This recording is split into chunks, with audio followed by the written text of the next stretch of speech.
Hello, I'm Rupiper, President of Medical Center Hospital. We are proud to be celebrating 100 years of service to Ross and the surrounding counties. To truly appreciate Medical Center Hospital today, we need to understand the history, the people and the events that shaped the first 100 years. Come with me as we journey into the past. Here we are in 1895. Women pass by in long dresses and wide-brimmed hats. Men are hustling by in pinstriped suits, the sounds of their shoes tapping on the cobblestone streets. In the distance, you can hear the sound of trolley bells as the streetcars move past the small but growing town of Chillicothe. Small children run past, rolling hoop, while others shoot marbles in the alleys. Talk on the street is of a new baseball team, the Cincinnati Red Stockings. Far off, you hear the sound of a train whistle as the B&O train whizzes past. The community is talking about the need for a hospital. There have been a lot of problems: sanitation, poor drainage, inadequate disposal of livestock, the workmen injured building the Ohio and Erie Canal, and the cholera epidemic have caused the community to think seriously about a hospital. Numerous train wrecks have just made matters worse. Dr. G.E. Robbins, along with a group of prominent women, are leading the effort to open an emergency facility. The ladies have gone to work soliciting bedding, furniture, food, and money to purchase and convert a small brick house at 207 North Bridge Street, owned by Marcus Boggs, into a hospital. The purchase is made at a cost of $2,500. Promotions to raise money to furnish the hospital are held. One fundraiser in particular, Fair Day, is very successful. Chillicothe is served by a street railway system, but there are no female streetcar conductors. Joseph Myers, president of the railway, proposes that the hospital supporters recruit the women of 9 area churches to serve on the railway as conductors for one day. If they'll do this, Myers will donate the entire day's proceeds to the hospital fund. The ladies of the church enthusiastically agreed. Several other fundraising activities were planned for that day, and as a result, $1,800 was raised. On June 27, 1895, the hospital was incorporated. On January 1, 1896, the Bridge Street Emergency Hospital was dedicated and opened for use. Until 1900, the founding women managed the hospital, but at the turn of the century, they decided they needed assistance on business matters. They sought out assistance from area businessmen from the 9 area churches. These men, the Board of Incorporators, became what is today known as the Board of Trustees, and the women continued their involvement as the Board of Managers. The women continued their fundraising efforts for the hospital, locating food and soliciting popular support from the community. In one project, the women identified 1,000 Chillicothe residents who promised to pay $1 each year in support of the hospital. Shortly after the hospital opened, it became clear that the new hospital just wouldn't be large enough. Fundraising efforts were begun, and in 1910, the hospital purchased 2 acres of land at the corner of Cherry and Chestnut Streets. The Cherry Street Hospital could accommodate 25 patients. By 1917, an addition was constructed, increasing the capacity by 13. In 1923, more room was needed. The hospital purchased a home on Vine and Chestnut Streets and moved its nurses from the attic of the hospital into this home. The attic was then converted to accommodate patients. By 1932, another addition was needed, adding 50 more beds and 10 bassinets.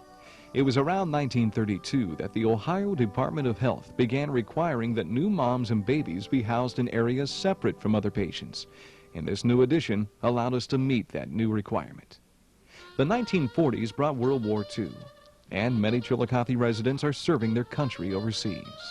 The Andrews sisters are popular, and families gather around the radio to hear the news of the war and the sisters' songs. Gone with the Wind is playing at the local movie theater. Admission for you and a date is just 80 cents. Meanwhile, back at the hospital, a review shows that more beds and additional services are needed. The Board of Trustees raises $70,000 from citizens and industry for improvements, and a 50-bed section in the hospital is replaced. In 1949, the Women's Board created a junior organization, which they called the Guild Association.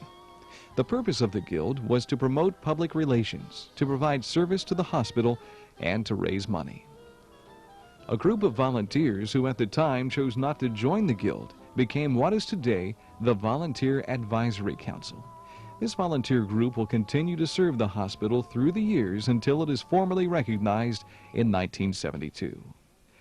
The 1950s proved to be another decade of change. Sock hops, poodle skirts, Buddy Holly, Ritchie Valens, and Elvis.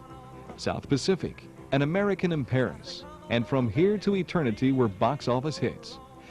Chillicothe suffered natural disasters. A paralyzing snowstorm hit in 1950, and a flood struck in 1959. The hospital also was transitioning. Crowded conditions and problems with the location of the laboratory and x-ray services made things difficult. In 1955, a donation of $52,000 from the Ford Foundation allowed the hospital to hire an architect and develop a long-range plan for development. In 1960, the hospital completed an expansion, which provided 50 new beds and relocated some service areas. The 60s were a period of national change and unrest. Rock and roll was growing in America. U.S. troops were advising in Vietnam. An American dream was destroyed on national TV as people watched the assassination of the 35th President of the United States, John F. Kennedy. In Chillicothe, 1964 saw the destruction of the original Cherry and Chestnut building and new construction. The new construction housed 50 beds and cost a little more than $500,000. The addition provided for the first time a physical therapy department. Funds for that service were donated by the Ross County Society for Crippled Children and Adults. Employees who lived through that era have interesting stories to tell. When did you come to the hospital? Well, Fran, I was hired for the second time in 1960, and I never had to fill out an application. Well, that happened to me too.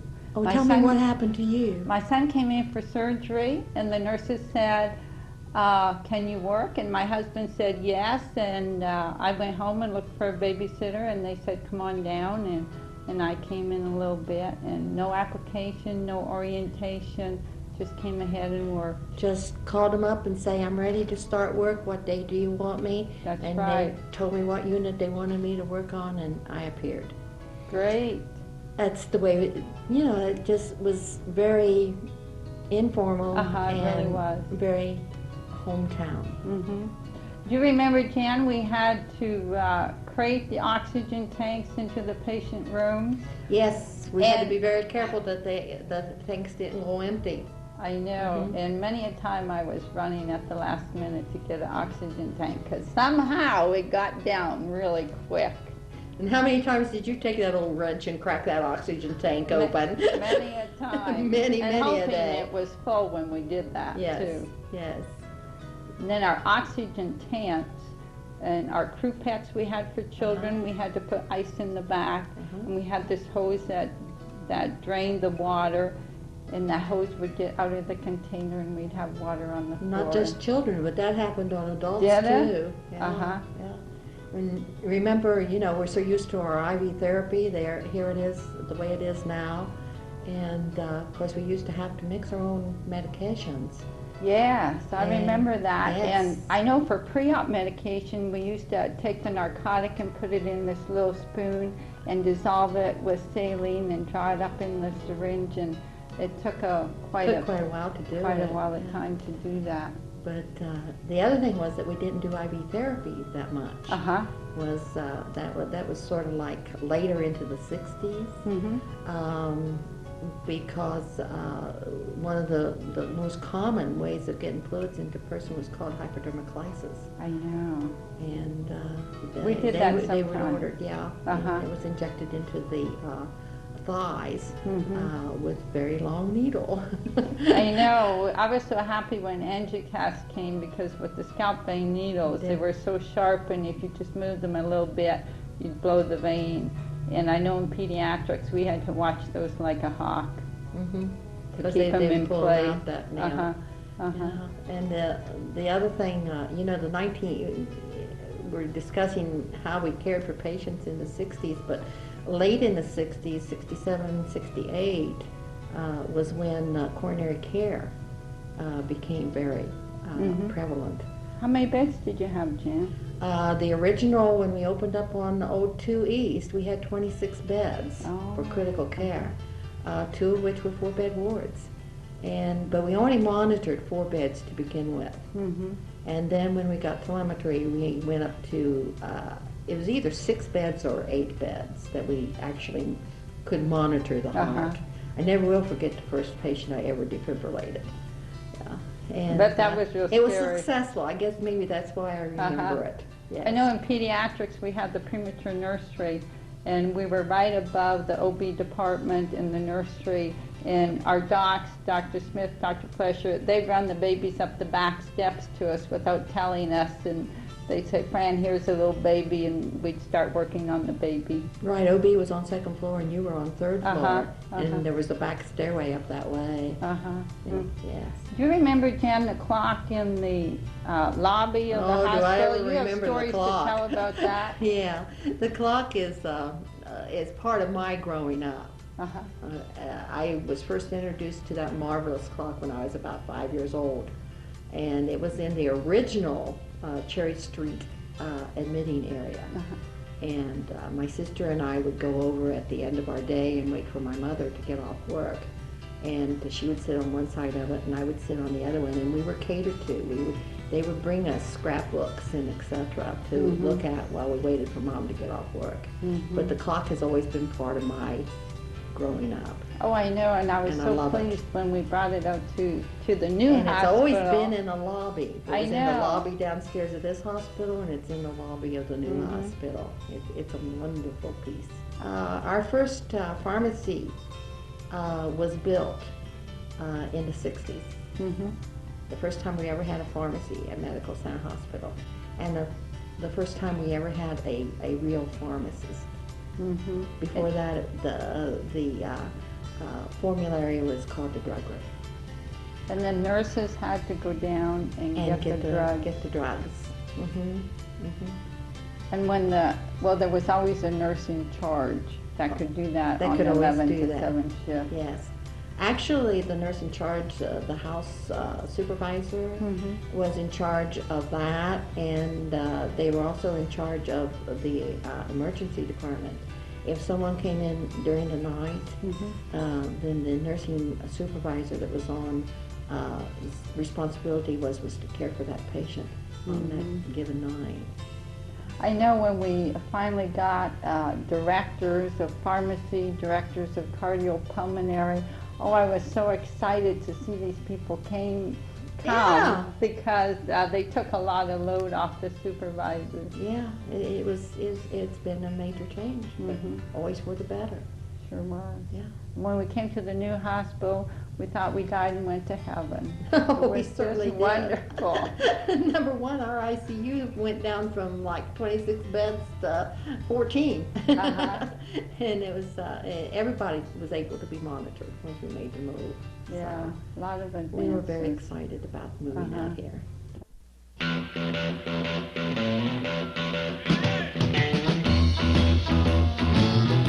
The 70s are upon us. Richard Nixon is president. The Beatles are breaking up. Jimi Hendrix is dead. Fashions feature bell-bottoms and miniskirts. An outdoor drama, Tecumseh, opens in the summer of 1974. The hospital has set its sights on relocating. There's no more room for expansion at the Chestnut Cherry location, and space is desperately needed. A deal is struck with a local farmer. The hospital purchases 278 acres of land north of town for $1,000 an acre. Its location at the intersection of US 23 and State Route 159 should be ideal. After much discussion and lots of construction, the hospital moves to its new home, 272 Hospital Road, in January 1974. Moving a hospital can be quite a feat. Let's listen to some who participated in the move. What they want us to do today between the us is talk a little bit about the moving day that we moved out to the hospital in 1973, and a few of the changes that we've seen in the hospital. It would be informal, just asking questions and answering a few of our questions and just bring back thoughts what happened years ago. Shirley, what were the things that what are the few things that you remember moving day that we had? Well, I actually remember more about the day before we met than the actual move, because Connie Amber and Reese Barrow, Diana Payne, and I came out here about 5 o'clock in the morning on a Saturday, and there was a sea of boxes everywhere. And these boxes were full of bedpans and urinals and suction bottles, and everything had to be cleaned and everything had to be delivered up to the units so that they'd be ready for the patients to come the next day. And it was really interesting because every time you sent somebody away from our area, and that was Central Supply at the time, it was a long time coming back because they were lost. Because we hadn't had a lot of orientation in the whole building. And then after we left here, which was late evening, we went back to the old hospital and loaded equipment, truck after truck of equipment. And most of our equipment then was mobile because we didn't have a lot of, we didn't have any in-wall section or anything at the old hospital, so we had to kind of bring everything with us, all the traction and everything. And it was about 12 o'clock, I believe, when we finally left the old hospital to go home, thinking we'd be back here at the new hospital at 7 o'clock in the morning. Well, my phone rang at 4 o'clock, and Connie Amber was on the phone in tears, and she says, "I need you here." So I was back here at 4:30, the day of the move. It was exciting, it was sad, there was a lot of mixed feelings about the whole event. It was hard to leave the old hospital. It really was. It was a big family. It was a family thing, and it's from then to now, there's still a lot of family atmosphere interdepartmental, but hospital-wide, you see new faces every day, and you really don't get the actual attachment to the people. So I'm still here. These lucky people are all retired, and I'm going to let them talk. Don, what about you and pharmacy? Shirley said some of the things I thought about saying here today. First of all, the one thing that sticks in my mind was the cooperation of, quote, family, both in each department and between departments. Let me give some examples. In our own department, we had to split our stock. Remember, we had patients that were going to be being transported to the new hospital, so we had to have drugs out here to service those. We had patients remaining until they were moved, so we had to split our stock 50-50. And we went to work on that morning, I think it was Saturday, correct me if I'm wrong. And our crew showed up, and we didn't know we were going to move or not. And in the meantime, we sent one person out here. We started to move some of the drugs, hoping we would move. But at any rate, my technicians, our technicians, not my technicians, the pharmacists, when they said to move, we started to work. This was like 4 o'clock in the afternoon. We had worked all day, our shift. And nobody said, how long do we have to work? When do I get to go home? My Lord, how long is this going to... Here sat a pharmacy full of drugs. We had to move. And to make a long story short, we worked through the night. Some of the techs went home at 3 or 4 o'clock in the morning. A couple of us stayed all night and all day Sunday. But that's my department, our department. Now, in the hospital as a whole, I saw a member of the men's board out in the waiting room of the pharmacy with a mop bucket, mopping the floor. I saw a doctor carrying mattresses in the ICU. I saw Wayne Foster, who was president at the time, pushing a coffee cart. And if anybody looked tired, he'd say, "Here's another cup of coffee." And everybody cooperated. When we started moving some of our equipment, we got here, we found out that our laminar flow hood, which is essential in the IV preparation, wouldn't go through the door. We called maintenance, they came up and they cut out part of the door frame. They're metal. They literally cut them out. We moved all the equipment in, then they had to put them back because we couldn't lock the door for the frame. But nobody complained. They said, let's do it. That's my main thought. Whenever I think of that, was how everybody worked. And this is my job here. We work. He represents nursing, so what was your problems Well, with nursing? I worked on ICU, CCU at the old hospital. And Phyllis McMillan was the head nurse, and I was the assistant head nurse. And she was out here at the new hospital designing and showing the carpenters where to put things and all. And I was at the old hospital working, taking care of the patients. And we discharged everybody that we could possibly discharge from the unit. And then the ones that could not be discharged were sent out here in ambulances. But until we had only 4 left on the unit, and they were critically ill. And we had to think how we were really going to do this. So the 4 patients were brought out here by transport with a doctor in attendance, and they were on monitors, and they brought the defibrillator along in case they ran into trouble along the way. The last, Dr. McCarter was one of the doctors that made the runs, and he would say, well, are you ready to go to Kenneconnect? That's what he called this new hospital, Kenneconnect. Dr. Koppel was the last one to leave with a patient who was critically ill. Her name was Mrs. Lena Byers, and she survived, and she got well. There was a helicopter out here from the National Guard. You guys remember that? Yeah. And in case anybody went sour and had to be transferred to Columbus immediately. And since Dr. Koppel was the last one, and we didn't have any calamities on the way, they took him for a ride in a helicopter. Yeah. I got one question. Betty, where did all the transportation come from? Was this local, or did all communities pitch in, giving us ambulances to work with? Wasn't it a big community effort? Well, yeah, the funeral home ambulances were the ones that... Did Dayton have anything to do with it? Dayton did come over. Yes, they did. I forgot. Yeah, I just remember that piece you were talking. Yeah, they did.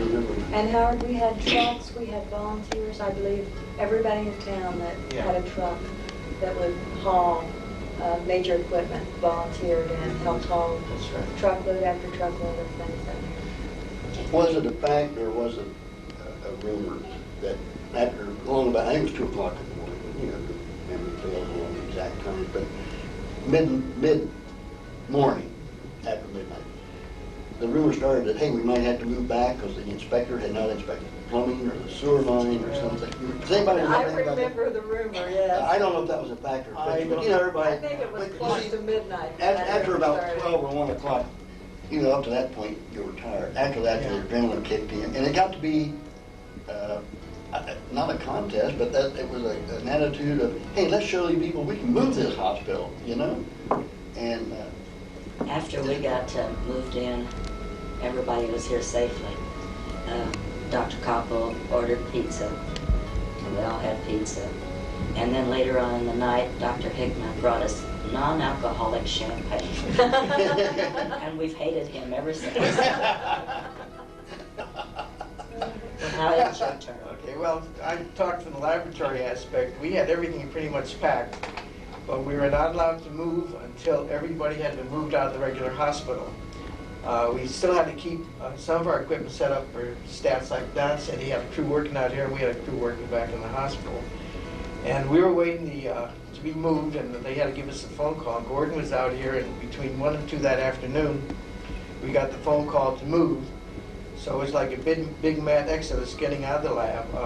We got to give Big Bear credit for helping us move. We took a lot of their shopping carts, and we filled a lot of our supplies in the shopping carts. But the move was carried out very well.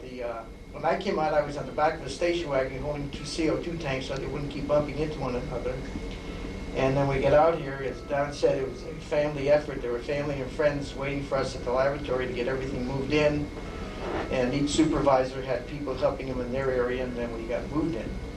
The thing that happened to us as soon as we got here, they ordered us stat electrolytes, which we had just finished back in the old hospital before we moved. And we did the test and gained the results, and they found out they had just mislaid the results. But as Don mentioned about some of the problems that we had when we got out here, we had electrical problems like most of the other places did. We had plumbing problems, which we took care of. And we had some water problems, and we had some X-ray problems. But since we were determined to make everything work and get out here, we accomplished it all. And in record time, basically. But as they said, can we do it or can we not do it? And we proved that we could do it, and we did. It was at this time that the hospital changed its name to Medical Center Hospital.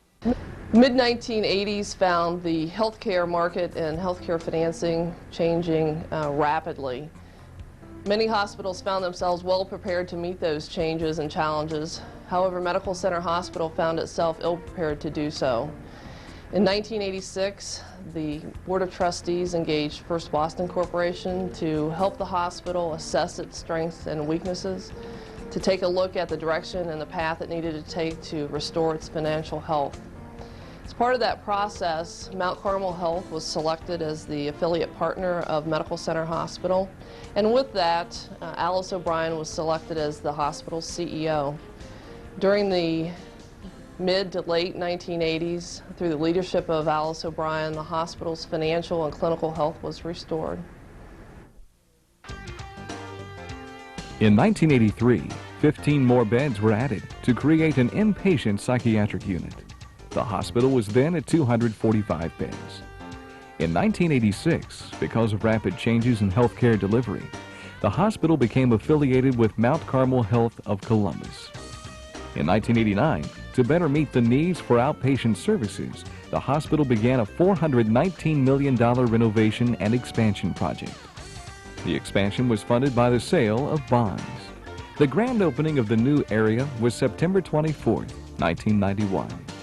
In July of 1992, Medical Center Hospital formalized its commitment to quality with the CQI kickoff celebration. Through CQI, all hospital employees were empowered to take pride and ownership in Medical Center Hospital. On March 8, 1993, ground was broken for the medical office building. The building, which was part of the original vision for the campus, is completed ahead of schedule, and its first occupants begin moving in December 1993. A grand opening is held on January 25, 1994. From an emergency hospital established in 1895, Medical Center Hospital has developed into a 238-bed, full-service facility serving 160,000 residents in Ross and 7 contiguous counties. Within the hospital, a highly trained medical staff has access to a wide range of technologies, including MRI, CAT scan, lasers, endoscopic and laparoscopic equipment, cardiac catheterization, digital angiography, and a host of others. Supporting the medical staff in these technologies is a staff of more than 800 highly skilled health and support personnel. As a fully accredited regional healthcare facility, Medical Center Hospital serves as a clinical site for students in a wide range of programs, including general internal medicine, nursing, medical technology, radiographic technology, respiratory therapy, and physical therapy. As you can see, Medical Center Hospital has a long and interesting history. Over the years, we have served the healthcare needs of this community. Today, in partnership with others, we continue to provide important healthcare services to the people we serve. As we look to the future, it is very important that we guard the resources of health in this community very carefully. It will ensure that we will have quality healthcare services for all the people of South Central Ohio, not only today, but for the next 100 years.